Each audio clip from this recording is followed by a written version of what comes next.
Hey, Gordy. How you doing, Gordy? He'll tell you about dredging. He'll tell you why it's important to get it done.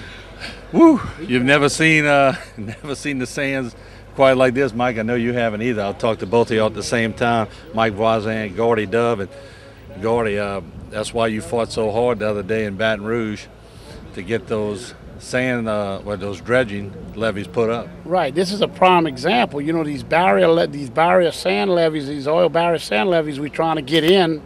We'll stop it. Once it gets in the marsh, you can't hardly get it out of the marsh. You got to burn it, or you got to boom off and wait for it to work its way off. Because if you go, it's so fragile, you end up tearing up the marsh. So this is our line of defense. It's along the barrier islands, the passes, etc. And this is a prime example. Look what it stopped from going in. This is a real good example, and thanks to Governor General, they moved fast and they went ahead and built this barrier islands. I mean, this barrier full of rocks and sand, and they kept the oil at bay. And yeah, I wish Senator Vitta was here so he could see the rocks, so he could. Remember that time you said rocks about 12 times. Rocks are still working, but no, it's just disheartening to see the oil is coming to shore. Now they quit dispersing a couple of days ago, and a lot of that reason is why I think you see some oil here. You're dispersing in trillions and trillions of gallons of water. It doesn't have an effect as long as their rule is to stay at least 30 foot deep of water offshore and not come in close. You don't want to disperse inside our estuaries, but to disperse out there, you have a choice. You either disperse or you end up with oil here. I mean, that's your choice. And hopefully this weekend they're going to try that top kill program where they're going to pump mud in it, and hopefully they'll kill it. They got to kill it right now so we can get a handle on it.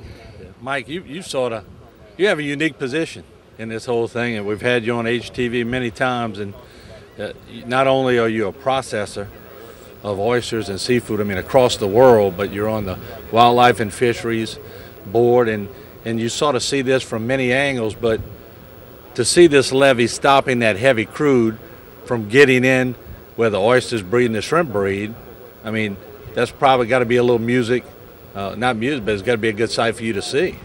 It is, Martin. Thanks to Gordy and the governor, hopefully we can see more of this along the coast.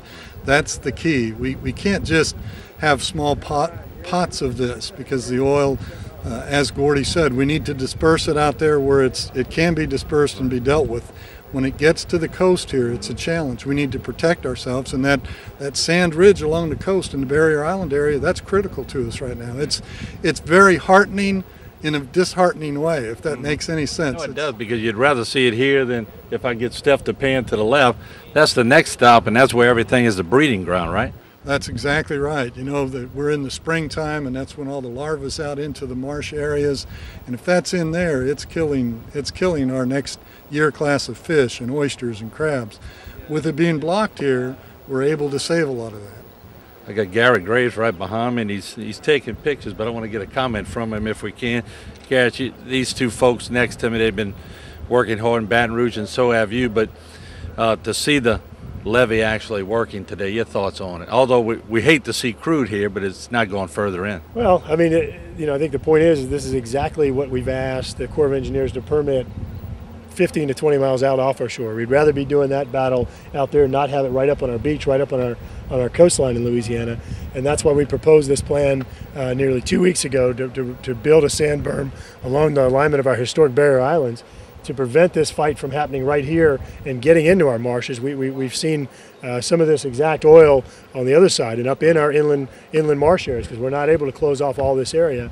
And so again, trying to have this same battle out 15, 20 miles off our coast, where we're restoring Aldeniers, putting a berm along the Timbaliers, along Barataria, and further around on the Chandeliers to ensure that we don't have this threat of this being up in our coastal marshes in that important estuary. Garrett, does it scare you? In talking to the governor, I sort of said it's almost like feeder bands coming in from a storm. You don't know where the big glob is, and you don't know when it's going to get here. Well, it's amazing. We've flown off this coast every single day, and other people have as well. And what's happening is that in many cases you don't even see this out there. You don't see this, and then it just pops up in the coastal area, which really concerns us, because it concerns us because we believe that there could be a relationship between the dispersants, which is keeping this oil submerged. This could verify what the LUMCON researchers found a few days ago, where they identified one plume alone that was 30 square miles, 2,300 feet below the surface. And so, where are those plumes now, and how are they coming in, and what kind of trajectory are they on? It's very, very concerning that we don't have more accurate information about that. And this is clearly undermining the booms. You can see the booms right there, and this has all gotten past the boom.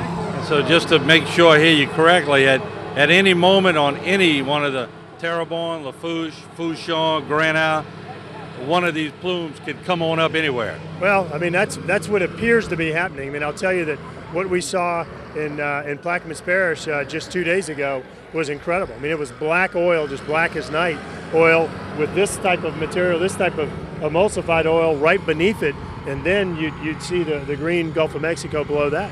It's just incredible, because we did not see that type of heavy oil anywhere offshore. Keep fighting it, Garrett. That's all we can say. Thank you so much. Thank you. All right, once again, we're on Elmer's Island. You could tell by the shots of this.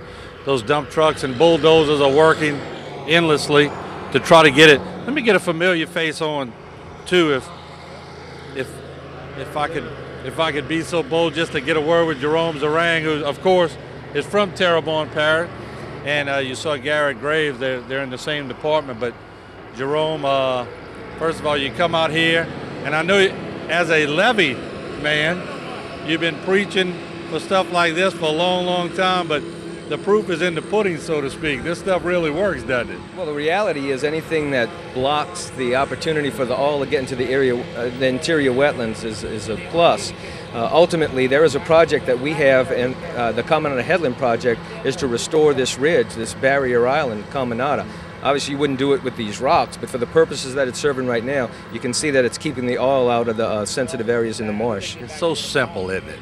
Yeah, it's simple, but obviously it takes a lot of money, and unfortunately, that's the complicated part. Complicated, and you don't want to have these circumstances where you have to initiate these projects. I think if we had we've always preached getting the national recognition and how valuable this resource is.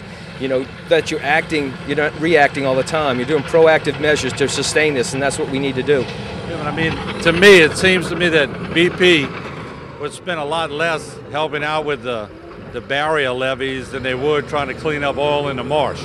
Well, it's always easier, from the experts who've been doing it for a long time. You can clean oil off marsh. When it gets into the wetlands, it's more difficult and problematic, and for the most part, you pretty much just have to leave it there, and it's going to degrade through biodegradation, and it's just going to just have to settle out, as opposed to if you get in there and try to clean it up, you'd cause more problems. So if you can battle it on the beaches or before it gets into the wetlands, it's much better. You ever think when you left to go work in Baton Rouge, you'd come back in the area and be fighting crude oil? I was just talking to Mike about that. Mike Wozniak, of all people, can appreciate the impact and the severity of some crisis like this would have on not only on the resource and the industry he works in, but no, you'd never think to this magnitude. And the unfortunate reality is it's going to be an impact that's going to last, not just for months, but for years, and we're going to have to address it and deal with it.